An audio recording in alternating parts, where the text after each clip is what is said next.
semuanya, selamat datang di mini podcast saya, Alicia Marsha Iskandar.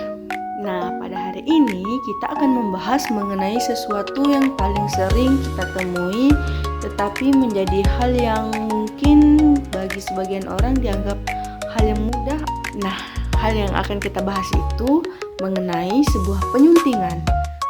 Penyuntingan itu ibarat sentuhan akhir sebelum tulisan kita siap dibaca oleh orang lain. Yuk kita bahas bareng-bareng pada hari ini. Jadi, apa sih sebenarnya penyuntingan itu?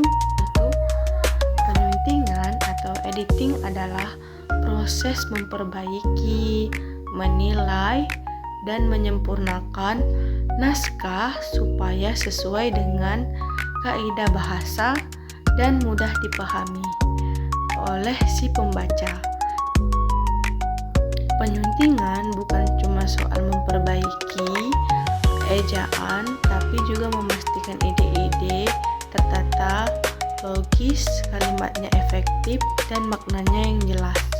Dengan kata lain, penyuntingan membantu menjadikan tulisan kita lebih matang dan komunikatif. Nah, tujuan penyuntingan adalah membuat tulisan menjadi lebih baik, jelas, dan menarik. Lewat penyuntingan, penulis bisa memperbaiki kesalahan makna, menyusun kalimat lebih rapi, serta menjaga konsistensi gaya bahasa.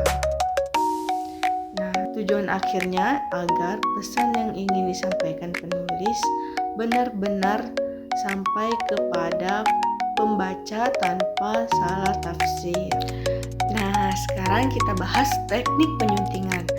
Ada beberapa tahap penting yang perlu dilakukan. Tahap ini tuh terdiri dari 4 tahapan. Yang pertama itu penyuntingan substansi. Penyuntingan substansi ini ialah penyuntingan yang memeriksa isi, tulisan, logika, dan keutuhan ide. Nah, yang kedua itu penyuntingan struktur. Penyuntingan struktur ini memastikan urutan paragraf dan alur tulisan yang mengalir. Nah, yang ketiga penyuntingan bahasa. Penyuntingan bahasa ini ialah penyuntingan yang memperbaiki ejaan, tanda baca, dan pemilihan kata. Lalu yang terakhir ada yang keempat yaitu penyuntingan gaya. Penyuntingan gaya ini menyesuaikan gaya bahasa agar konsisten, apakah formal, santai, ataupun akademis.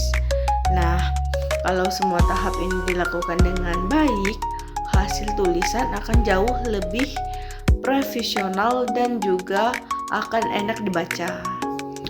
Selain teknik penyuntingan, kita juga perlu memegang etika penyuntingan. Artinya, penyunting tidak boleh mengubah makna asli tulisan tanpa izin penulis. Ia harus jujur, menghargai karya orang lain, dan juga menjaga kerahasiaan isi naskah.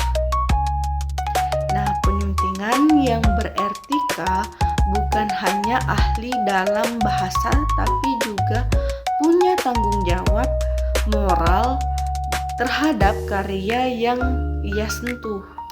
Jadi, bisa kita simpulkan bahwa penyuntingan adalah proses penting untuk menyempurnakan sebuah tulisan. Tanpa penyuntingan, tulisan bisa kehilangan makna dan keindahannya.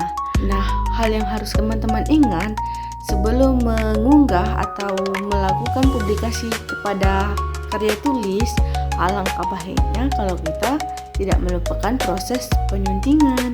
Sampai jumpa pada video-video saya berikutnya.